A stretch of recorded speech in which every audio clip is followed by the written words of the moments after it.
मैं फुल बनना तू तारा सजना कल्ला ते कवारा सजना मिलना चाहूं दोबारा सजना फेर ना ला दी लारा सजना मिट्टी दा बन ढेर मिलांगे हाय नी आपां फेर मिलांगे।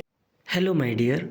तो फाइनली आज हम लोग क्लास 10th का ये सबसे लास्ट वीडियो डाल रहे हैं जनवरी 22 को। मुझे उम्मीद है कि मेरा ये साथ आपको अच्छा लगा, थोड़ा ज़्यादा तो थोड़ा कम, लेकिन मैंने इस पूरे सेक्शन में आपका साथ दिया और कहीं ना कहीं आप इसके लिए शुक्रगुजार हो, मुझे पता है। और मुझे आपका साथ बहुत ज़्यादा अच्छा लगा। उम्मीद है कि आने वाले टाइम में हम आपके लिए कुछ नए टाइप के वीडियोस भी, नए टाइप के कंटेंट जो आपको आपकी ज़िंदगी में और आपके आने वाले टाइम में काम आए, ऐसा चीज़ें हम बना सकते हैं तो मुझे अच्छा लगेगा। कभी भी अगर आपको कोई हेल्प चाहिए तो आप मुझे बता सकते हैं, हम आपके साथ हैं यहाँ पर इस चैनल के माध्यम से। तो चलिए इस वीडियो पर अब फोकस करते हैं। ये लास्ट वीडियो में क्या क्या है ज़रा हम आपको ऐसे ही ज़रा इस पीडीएफ को थोड़ा भगा कर दिखा देते हैं, फिर एक एक करके आपको समझा देंगे। ओके, ये वीडियो ज़्यादा लेंथी ना हो ये हम कोशिश करेंगे, लेकिन जितना भी हो बहुत ही इंपॉर्टेंट हो हम इसी को मायने देंगे।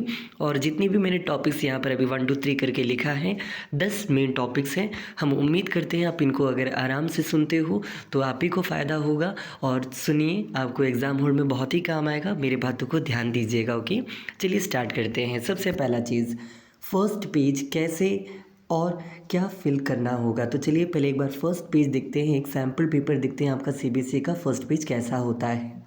तो आप एग्ज़ाम हॉल में जाओगे, आपको ऐसा कुछ देखने को मिलेगा। एक बुकलेट होता है, इस बुकलेट में लगभग 48 पेजेस के अराउंड होता है, जिसमें से एक बच्चा जो है नॉर्मल लेवल पर 12 15 18 पन्ना तक लिखता है। कुछ बच्चे जिनके हैंड राइटिंग हद से ज़्यादा मोटा होता है, उनका पेजेस 48 पार भी चला जाता है और उनको एडिशनल, जिसको सप्लीमेंट्री कहते हैं, वो तक लेना पड़ता है। और लेने के बाद क्या होता है, उसमें 12 पेजेस या 9 पेजेस का एक्स्ट्रा मिलता है। ओके, तो कोई दिक्कत नहीं, पेजेस की आपको कोई कमी नहीं पड़ेगी। आराम से लिखिए और अच्छे से लिखिए टाइम को समझते हुए। तो चलिए पहला पेज को ज़रा देखते हैं और क्या क्या भरना है हम आपको बताते चलते हैं। सबसे पहला यहाँ पर आपको सब्जेक्ट बताना है, लाइक मैथमेटिक्स हो या आपका जो भी सब्जेक्ट हो तो आप यहाँ भरोगे। उस एग्ज़ाम का एक कोड होता है, फॉर एग्जांपल मैथ्स का 041 होता है, उसके अलावा आपका एसएसटी का 081 कुछ होता है या 84 होता है। ये सब आपको कैसे पता चलेगा, आपके पास एडमिट कार्ड होगा। यहाँ जितना भी कुछ भरना है ये सारा जो भी आपका डिटेल्स है, इंफॉर्मेशन है, आपको आपके एडमिट कार्ड से मिल जाएगा, सिवाय कुछ इन्फॉर्मेशन के। जैसे कि यहाँ पर देखिएगा, यहाँ पर आपको आई गेस दिखाते चलते, एक मिनट, डेट और डे दोनों आप लिख दोगे। मीडियम ऑफ आंसरिंग आप इंग्लिश में लिख रहे होंगे, सीबीएसई के बच्चे हो तो इंग्लिश में ही लिखोगे। उसके बाद कोड, आपको बेसिकली क्या होता है, right number of the return question paper, आपको एक कोड दिया जाता है, क्वेश्चन पेपर के ऊपर में लिखा रहेगा, उस कोड को यहाँ पर लिखना पड़ेगा, लाइक 308/202, इस तरह कुछ कोड होगा, आपको वो यहाँ मेंशन करना है।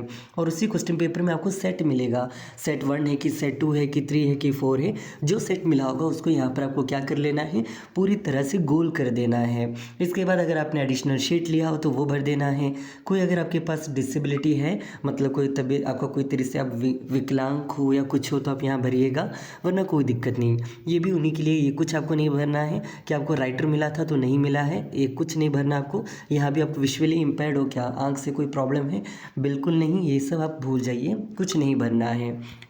ये जो आप साइड देखने वाले आप राइट हैंड साइड, यहाँ पर आपको क्या करना है तो सुनिएगा ज़रा।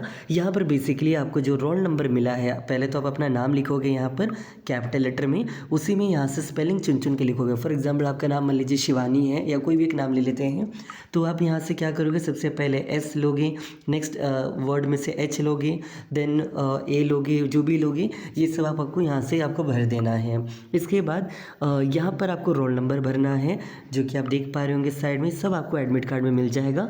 और जो आपका रोल नंबर है उसको यहाँ पर सर्कल कर देना है ओएमआर शीट में। नेक्स्ट है आपको यहाँ पर आपका जो सब्जेक्ट कोड है यहाँ पर चुनना है, आपका जो सेंटर कोड है सारा एडमिट कार्ड में रहेगा, ये वहाँ से भर देना है। नीचे आओगे, जो आपका एग्ज़ाम का सब्जेक्ट था दोबारा आपको मेंशन करना है। स्कूल नंबर, आपका स्कूल नंबर जो है उसको यहाँ पर मेंशन करना है, एडमिट कार्ड में है। यहाँ पर आप अपना रोल नंबर लिखोगे, लाइक यहाँ पर क्या लिखा है, लैक्स लिखा है, यहाँ 1000 लिखा है। मान लीजिए आपका रोल नंबर है 70,000 या 22,800 कुछ होगा। तो यहाँ पर 22,800 जो भी आपको मेंशन करना है। यहाँ पर आपके फादर्स का नाम, यहाँ पर आपको अपना सिग्नेचर डालना है। और ये कौन सा सिग्नेचर होगा? जो आपके एडमिट कार्ड में सिग्नेचर होगा। तो मैक्सिमम कोशिश कीजिएगा कि अपना साइन याद रखो कि साइन सही करके आइएगा, वरना आपका एग्ज़ाम कॉपी इनवैलिड तक घोषित किया जा सकता है। तो इन सब बातों को याद रखना, बार बार साइन बदला नहीं जाता। आगे बढ़ते हैं, कुछ और चीज़ें जो आप भर सकते हैं। यहाँ पर आपको अपना साइन, आई गेस नहीं, यहाँ पर अब आपको कुछ नहीं करना है, ये बाकी ऑफिस वर्क है। ओके, सो ये है आपका पहला पेज। मुझे उम्मीद है आपको समझ आ गया। लेकिन एक बात सुनिएगा, बीइंग ए टीचर जब हम लोग कॉपी चेक करने जाते हैं सीबीएसई का, हम लोग को बस इस साइड वाला चीज़ मिलता है, ये वाला। ये हम लोग को नहीं पता चलता कि कौन है बच्चा या कौन है ये लड़की या लड़का, और ये इसके फादर का नाम, ये हम लोग को पता ही नहीं चलता बिल्कुल। हम लोग को बस वो होता है नो जेंडर, हम लोग को बस ये इन्फॉर्मेशन पता है कि सब्जेक्ट क्या है, सब्जेक्ट कोड क्या है, डेट एंड एग्जामिनेशन क्या है, मीडियम ऑफ लैंग्वेज क्या है, कोड क्या है, बस ये पता चलता है। ओके, ये हट जाता है। और इसकी जगह पर होता क्या है, तो चलिए आपको वो भी दिखा देते हैं। इसकी जगह पर हमारे पास ये रहता है। यहाँ पर बेसिकली इस पेज में जो पहला आपका 10 ऑब्जेक्टिव होता है, हम लोग को 10 ऑब्जेक्टिव का यहाँ पर मार्क चढ़ाना होता है। 11 से लेकर 20 तक का यहाँ चढ़ाना है। उसके बाद यहाँ और यहाँ टोटल नंबर ऑफ क्वेश्चन में टोटल मार्क्स जो आए हम लोग को यहाँ पर ग्रैंड टोटल करके यहाँ पर लिखना होता है। एंड फाइनली एक मिनट ज़रा इसको ज़रा इरेज कर दे पहले। ये रहा ग्रैंड टोटल, हम लोग को डिजिट्स एंड वर्ड्स में लिखना होता है। तो हम लोग के पास ये वाला रहेगा। तो ये आपको उतना लेना देना नहीं था, इग्नोर कर दीजिए, आपको इससे मतलब है। तो इसको ज़रा एक बार और चाहिए तो समझ लीजिएगा, ये वाला चीज़। ओके, इसके बाद आगे बढ़ते हैं नेक्स्ट चीज़ की ओर। तो मुझे उम्मीद है आपको पहला चीज़ पता चल गया कि फर्स्ट पेज में क्या है और उसको कैसे भरना है। रफ़, नेक्स्ट क्वेश्चन है कि रफ़ कहाँ करें। तो ज़रा सोचिए ना, सब्जेक्ट वाइज ज़रा सोचिए। अगर आप एसएसटी की बात करते हो, अगर आप इंग्लिश की बात करते हो, अगर आप हिंदी की बात करते हो, तो आपको ज़्यादा रफ़ नहीं मिलेगा, आपको ज़्यादा रफ़ नहीं करना होगा। रही बात मैथ्स हो गया या साइंस में कहीं आपको न्यूमेरिकल्स मिल जाए, तब आप क्या करोगे, रफ़ बनाओगे। और रफ़ बनाने के लिए आप कहाँ यूज़ करोगे? तो 2 तरीके हैं, सुनिएगा, आपको वो भी दिखा देते, आ जाइए ज़रा। ये देखिएगा, सेम चीज़ें सैम्पल है यहाँ पर एक स्टूडेंट के इन्फॉर्मेशन के बेसिस पर ये लिखा गया। आप देख सकते हो सब्जेक्ट क्या है, तो मैथमेटिक्स। आप थोड़ा क्लैरिटी बढ़ा के देख सकते हो कि वीडियो का ये जो भी है, यहाँ पर डेट, यहाँ पर जो भी है, ये सारा इन्फॉर्मेशन। उस बच्ची का नाम गरिमा है, तो उन्होंने गरिमा अपना क्या किया यहाँ लिखा हुआ है। उन्होंने अपना नाम, साइन, फादर्स नेम, ये सब किया है। डिसेबिलिटी है तो नो, ऐसा कुछ नहीं है, ये सब चीज़ें। ओके, आगे बढ़ रहे, आपको हम दिखाना कौन सा चाहते थे। ये भी वही सेम सैम्पल चीज़ें मैंने 3-4 निकाला है आपको दिखाने के लिए, अलग अलग तरह का। और ये रहा आपका वो एग्ज़ाम पेपर जिसमें आप एग्ज़ाम देने वाले हो। तो इस पूरे एग्ज़ाम में आपको इस तरह का 48 पेजेस मिलेगा। सोचो 48 पेजेस में आप रफ़ करना चाहते हो, तो बैक साइड में आपके लिए एक हेडिंग होगा। लास्ट के 3-4 पेज में उस पेजेस के हेडिंग ही होता है रफ़ पेपर, रफ़ शीट।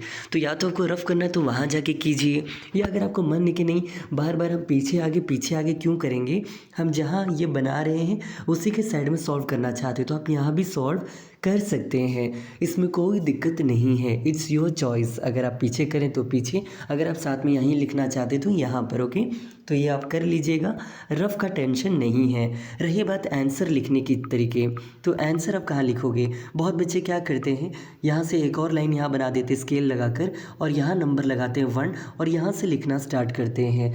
कहीं ना कहीं may be it's your choice, करना है तो कर सकते हो, बट हम जहाँ तक समझते हैं ये मत ही करो। इस तरह की हरकतें थोड़ी अजीब लग जाती है, बाकी आपकी मर्ज़ी, लेकिन इतना जगह भी काफ़ी है। आप यहीं पर नंबर लगा दीजिए और वो टीचर अपना समझे, वो चाहे तो मार्क कहीं भी ऐड करे। यहाँ पर प्रॉब्लम ये है कि आपका जो टीचर्स होते हैं वो मार्क भी यहीं पर लिखते हैं। सपोज़ दैट क्वेश्चन नंबर 2 का आपका 2 मार्क आया, तो हम लोग को यहीं पर 2 लिखना पड़ता है। तो थोड़ी जगह की कमियां हो जाती है, लेकिन आप नंबर इतना बड़ा मत लिखिए, नंबर ऐसा लिखिए कि वो दिखे भी और वो छोटा भी हो, तो उनको भी जगह बच जाएगा और आपका भी जो ये फालतू का ये जो जगह बनाने का, ये लाइन बनाने का स्टाइल है, ये हट जाएगा। क्योंकि सोचो ना, अगर आप 18 पन्ने आंसर लिख रहे हो, 18 पन्नों में आप एक्स्ट्रा लाइनिंग बनाते जाओगे, तो भले ही आपको ये टाइम का वेस्ट ना लगे, लेकिन इनडायरेक्ट वे में कहीं ना कहीं आपका समय जा रहा है।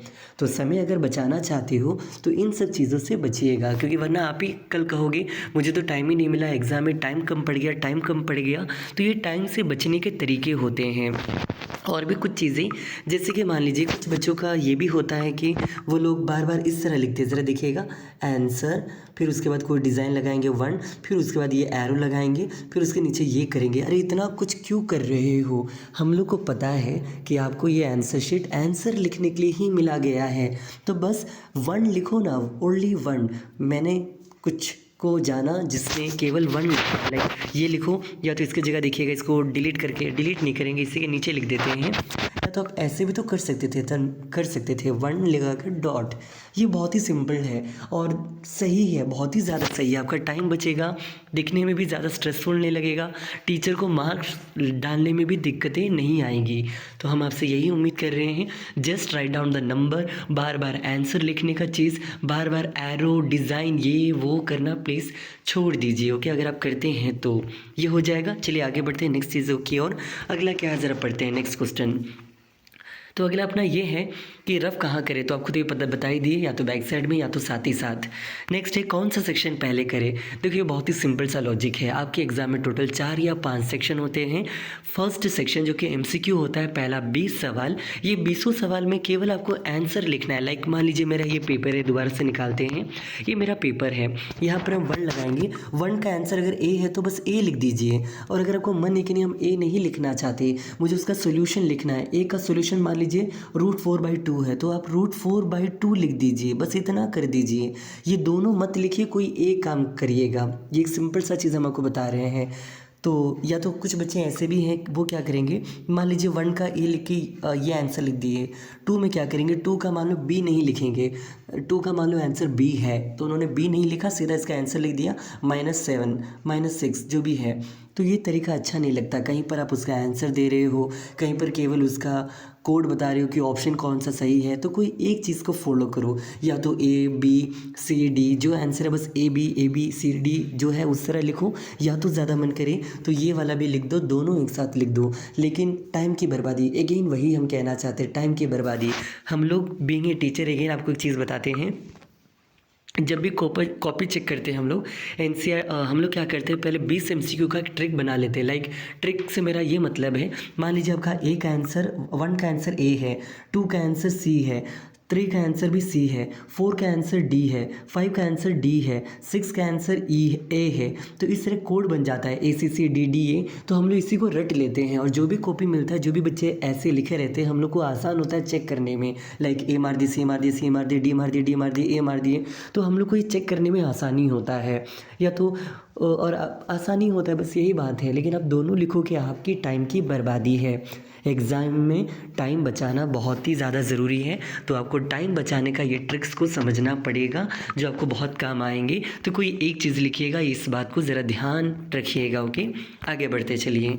नेक्स्ट चीज़ है, तो आपको ये भी समझा दिए कौन सा सेक्शन पहले लिखे। तो देखो आंसर यही है, अगर आपको MCQ में मान लीजिए कोई 5 आंसर नहीं आता है, या कोई 4 आंसर नहीं आता है, तो भी कोई दिक्कत नहीं, बस एक ही वर्ड ना लिखना था ना।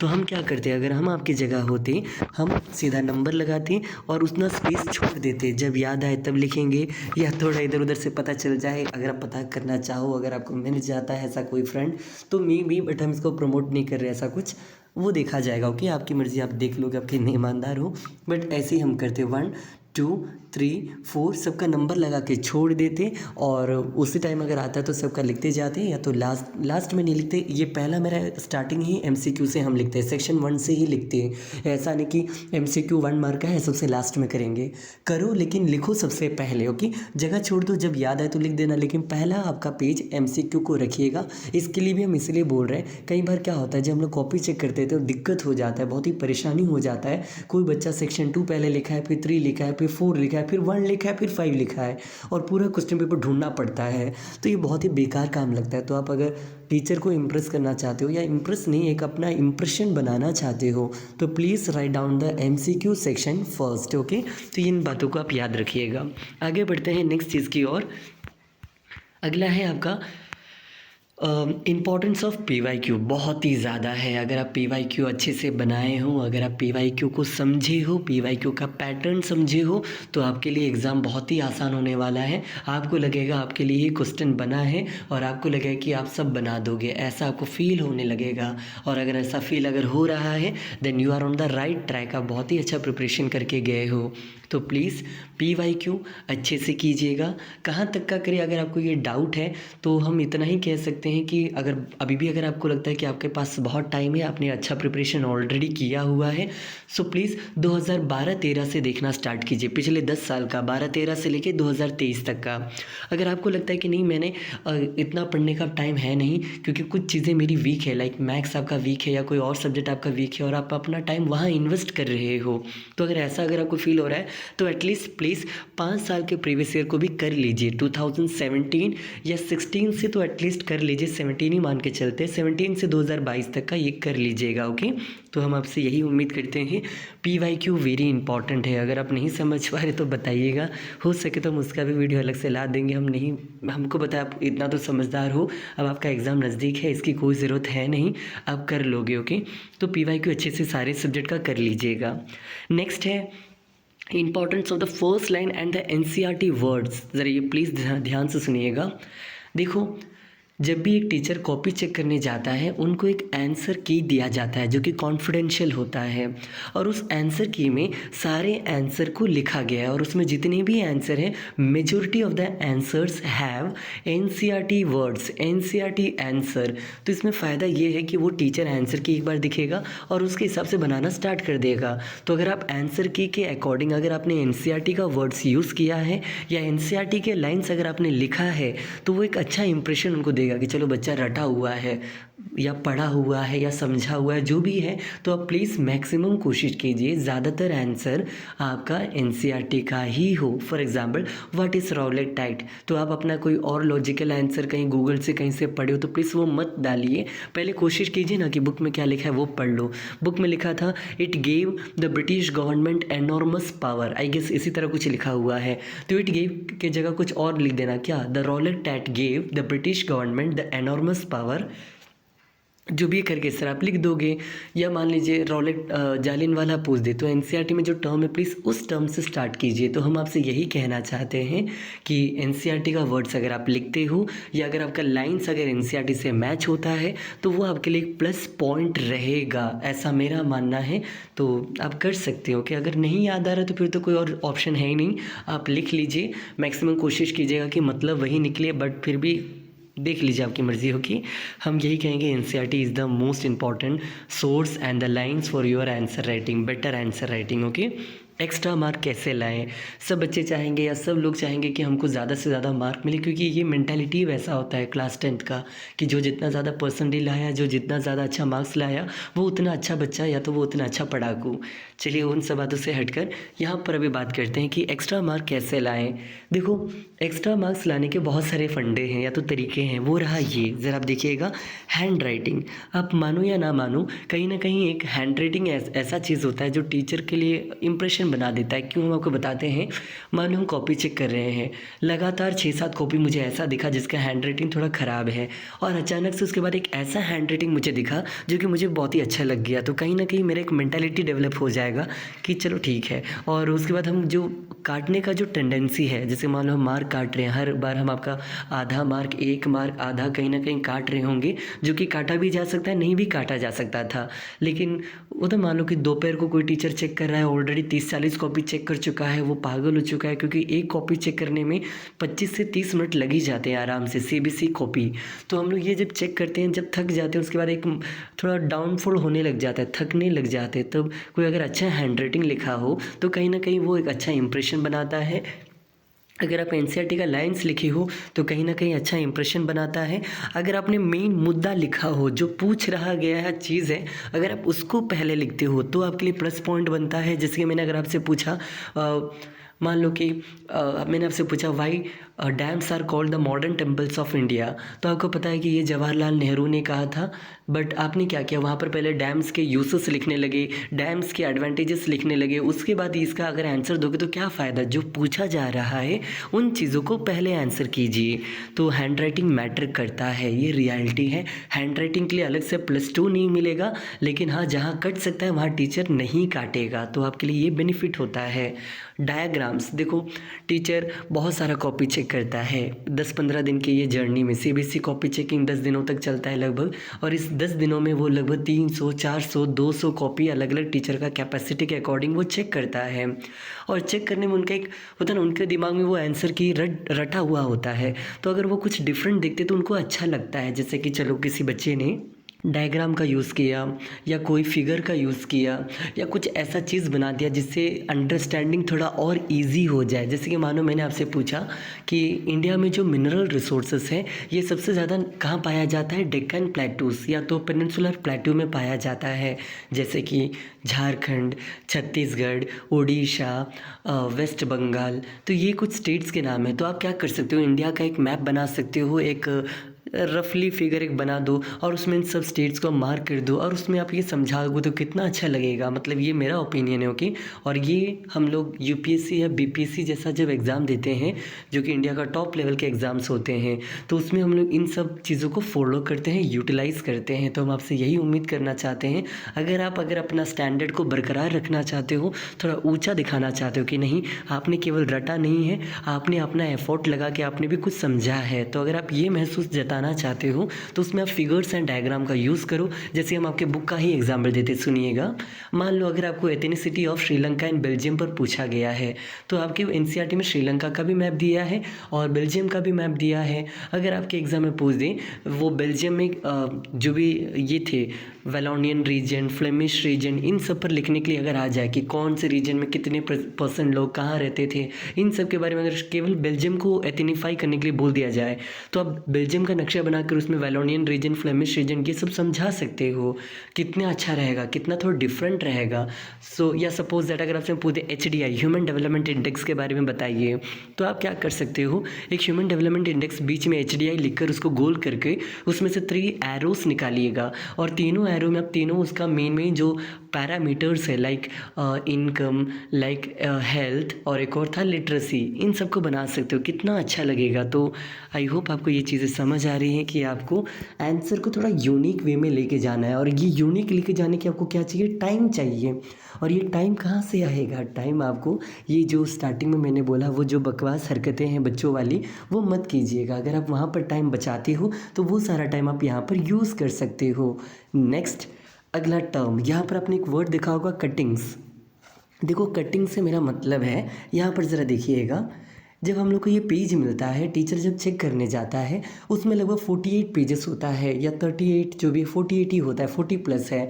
और हम लोग दिख के चेक हो जाते, मतलब कॉपी जब चेक करते हैं सब 12, 15, 18, 20, 22 पेजेस तक लिखता है।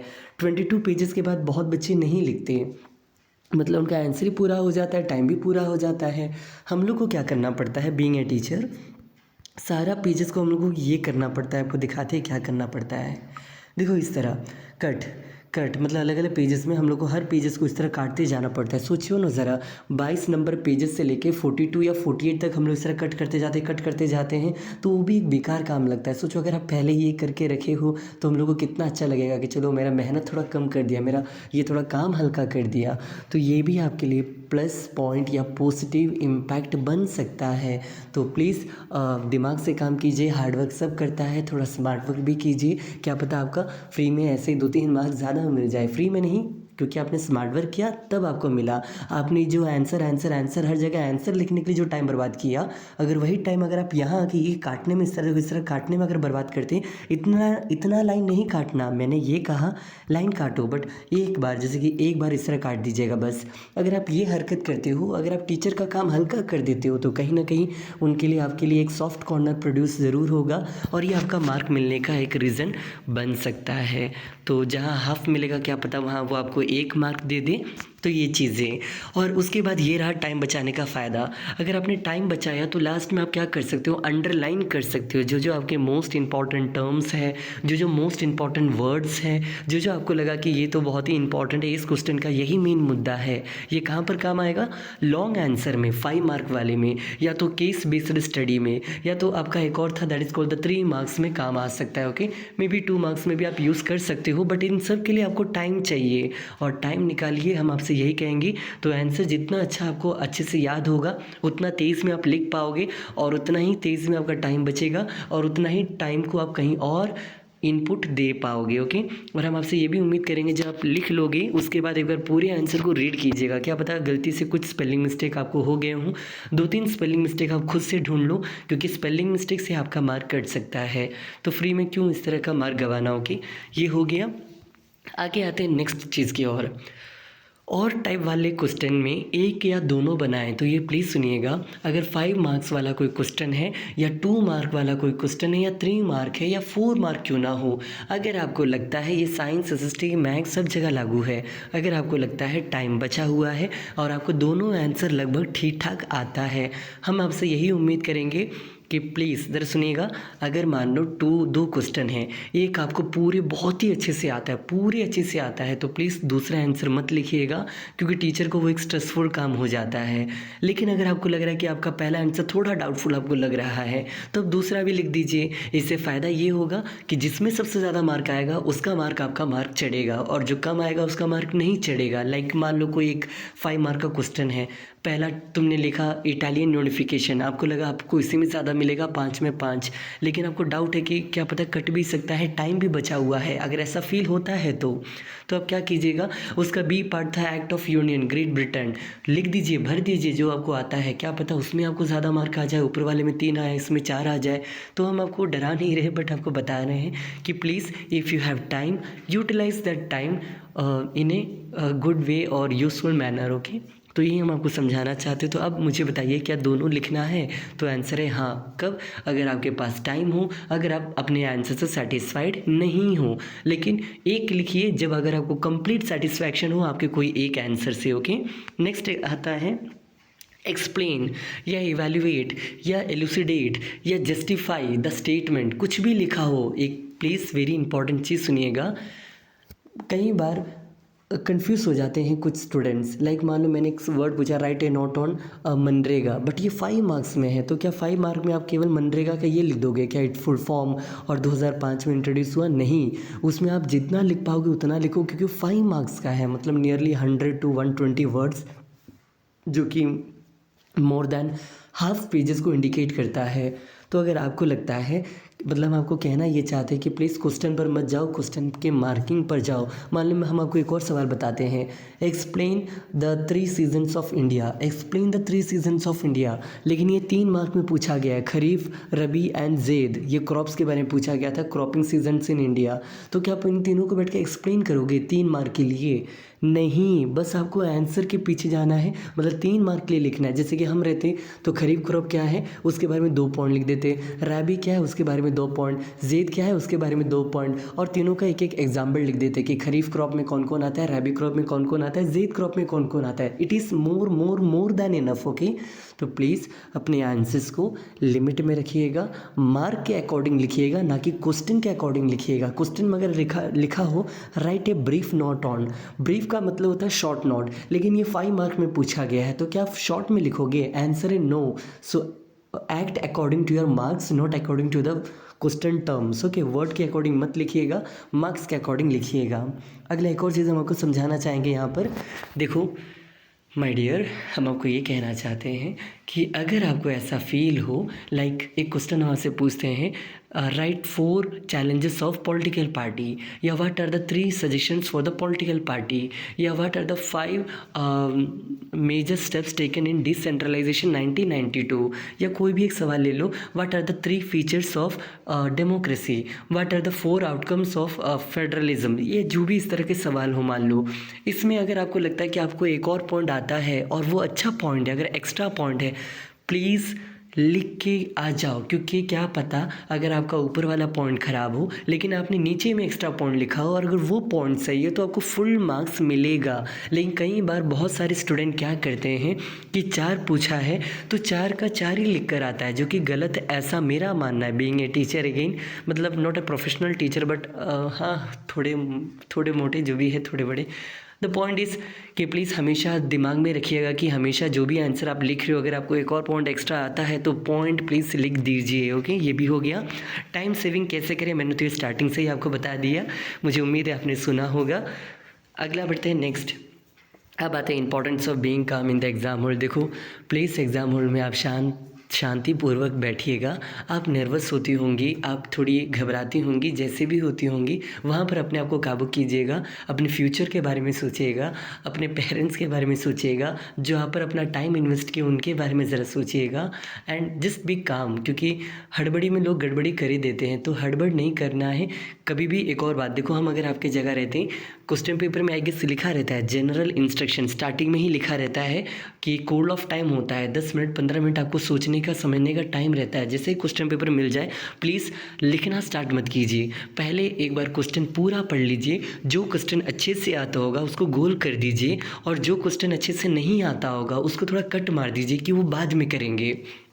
और इस तरह जब आपको लगे कि आप तैयार हो तो 10-15 मिनट के बाद ही लिखना स्टार्ट कीजिएगा। ऐसा भी नहीं कह रहे कि 1 घंटा ले लीजिए, 40 मिनट ले लीजिए, but at least take 10 to 50 minutes. Okay, just relax yourself. अगर आप रेडी फील करते हो देन आप, होता ना, भगवान को याद कीजिए, जिसको याद करना है याद कीजिए, देन फाड़ दो, देन पूरी तरह, मतलब पेपर मत फाड़ देना, मतलब लिख के उसको भर दो, ये चीज़ जो भी आप चाहते हो। ओके, तो इन चीज़ों को याद रखिएगा।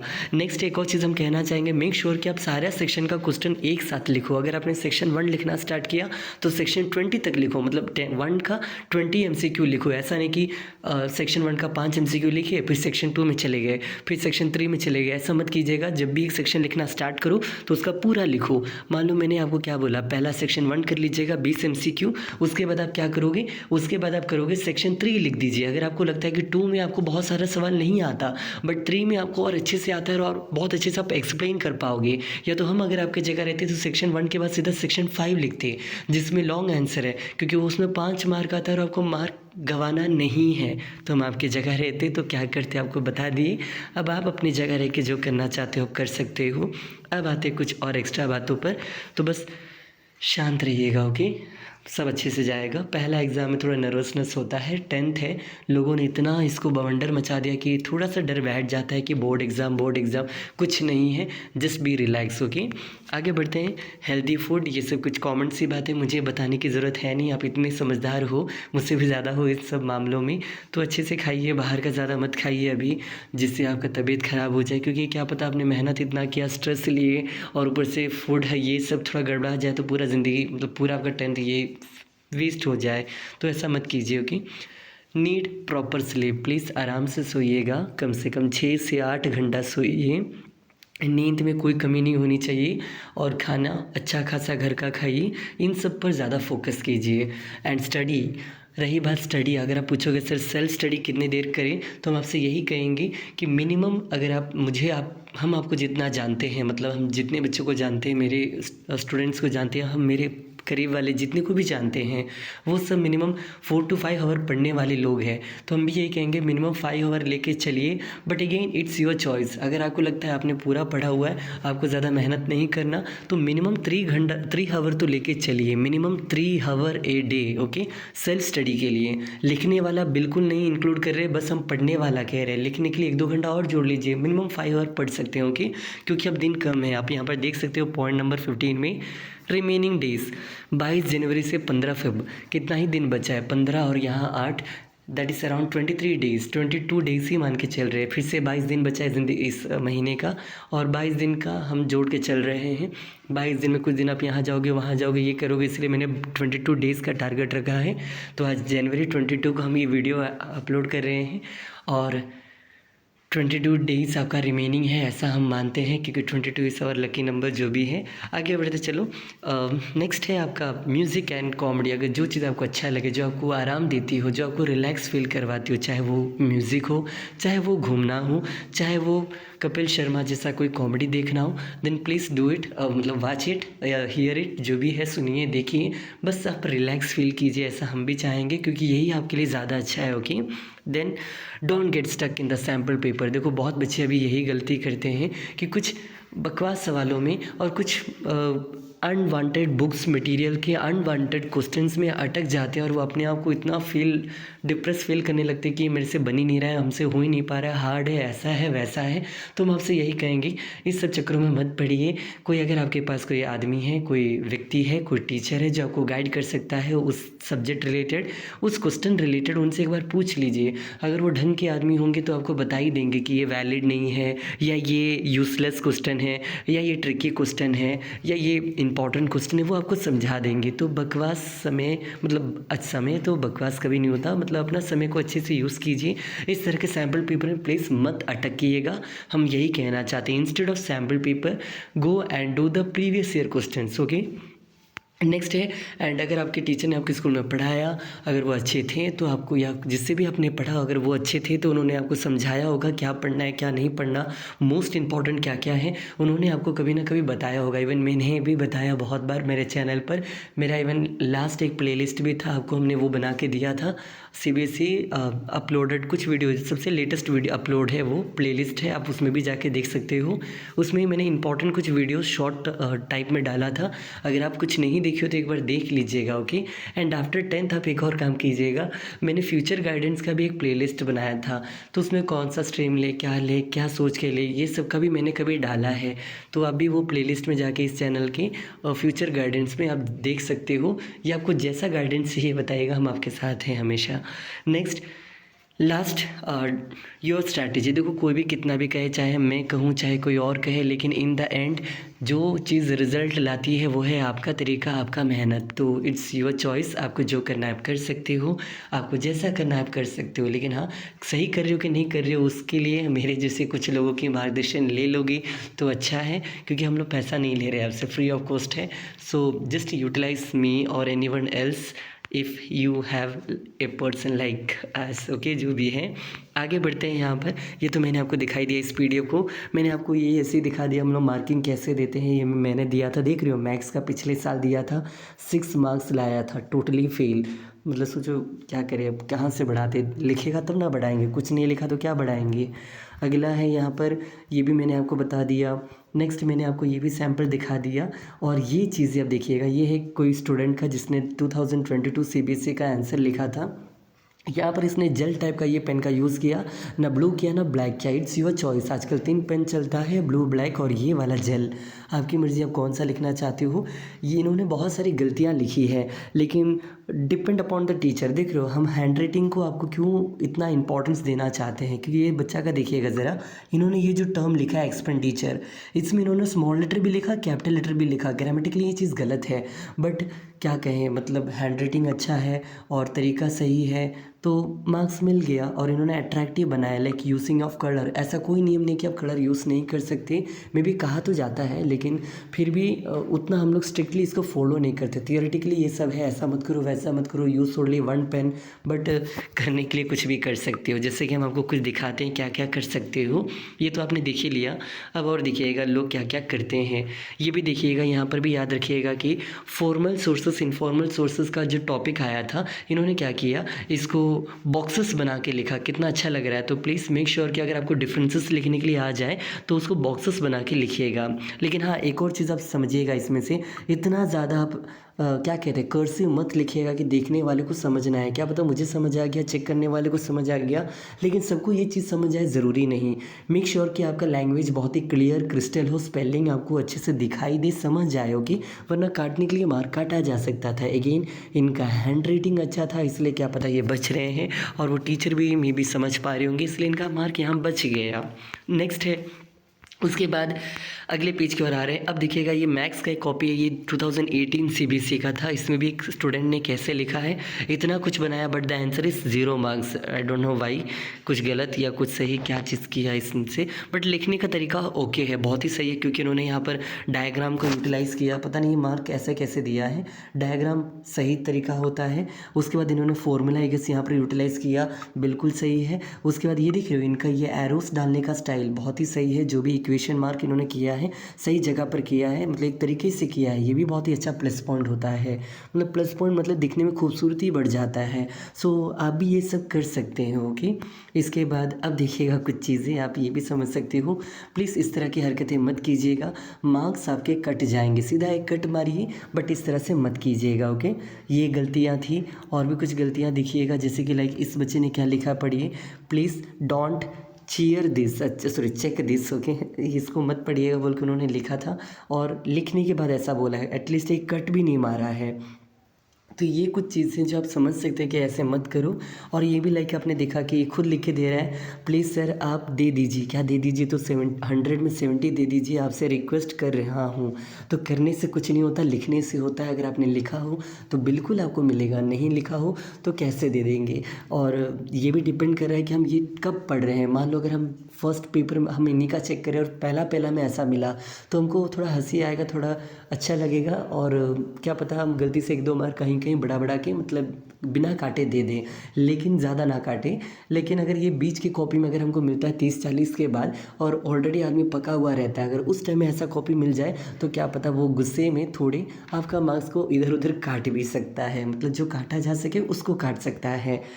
ओवरऑल किस्मत आपका मैटर करता है, किसके हाथ में आपका कॉपी है, कौन आपका चेक करने वाला है, वो कैसा है या जो भी है, और आपने कैसा लिखा है। कहीं ना कहीं किस्मत, और किस समय आपका कॉपी चेक हो रहा है, मतलब लाइक मॉर्निंग में, इवनिंग में, या शाम 3-4 बजे की, उस टाइम टीचर भागने की फिराक में होता है, तो थोड़ा जल्दी कॉपी कहीं ना कहीं चेक कर ही देता है। और इस जल्दी कॉपी चेकिंग करने के चक्कर में आपका नसीब अगर साथ हो तो आपको मार्क्स मिल भी सकता है, कट भी सकता है। सो किस्मत तो मैटर करता है, ऐसा मेरा मानना है। ओके, सबको किस्मत में सब कुछ नहीं मिलता, और जिसको मिलना हो उसको मिल ही जाता है, कैसे भी कैसे, आज नहीं तो कल, कभी ना कभी। और इस तरह मैंने ये वीडियो को यहाँ पर कंप्लीट किया। कोशिश तो की थी कि ये वीडियो छोटा हो, बट कहीं ना कहीं 40 मिनट का हो गया। और आज ये यादगार दिन 22 जनवरी के दिन हम अपना इस कंप्लीट जर्नी आपके साथ जो हुआ था क्लास 10 का, ये यहाँ पर समाप्त करते हैं। उम्मीद है फिर किसी न किसी रूप में मुझे मौका मिले आपको सेवा करने का। आपके साथ हम हैं, कभी भी अगर आपको हेल्प चाहिए तो ज़रूर बताइएगा। और कोई डाउट हो तो आप लाइक मैंने ये डाला हुआ है, ये मेरा इंस्टाग्राम का अकाउंट है। हम उतना एक्टिव तो रहते नहीं हैं, बट कभी भी अगर ऑनलाइन आएंगे तो देख लेंगे, DM VM करते हो तो हम हेल्प कर सकते हैं। बस यही सब। अब 22 फरवरी तक आपका सब स्टार्ट हो जाएगा, हम हैं। Okay, and every wishes in advance for your exam and everything, जो भी आपकी ज़िंदगी में होने वाला है अभी, एडवांस विशेस। ओके, बस इतना ही। कदे ना कदे फेर मिलांगे, हाय नी आपां फेर मिलांगे। रब जाने कद मिलना ए नी कच्चे पक्के राहां ते, तेरे ते यकीन बड़ा पर हुंदा नहीं ओ सावां ते। पलकां वी ना बंद करा तू सामने निगाहां दे, दिल करदा मैं सो जाया कि तेरियां नी बावां ते। तेरे नाल आ जिंदगी मेरी, बैठा ए तू दूर बड़ा, किवें कटदी रातां वे मैं हुंदा आ मजबूर बड़ा। इन्ना सोहना चेहरा आ ते चेहरे उत्ते नूर बड़ा, हो क्या चिना लंघ जे जिंदगी हुंदा आ दिल चूर बड़ा। बाबे दी होई मेर मिलांगे, कदे ना कदे फेर मिलांगे। हाय नी आपां फेर मिलांगे, कदे ना कदे फेर मिलांगे। देखी सोहणिया आपां मिलांगे जरूर वे। हो देखी सोहणिया आपां मिलांगे जरूर वे।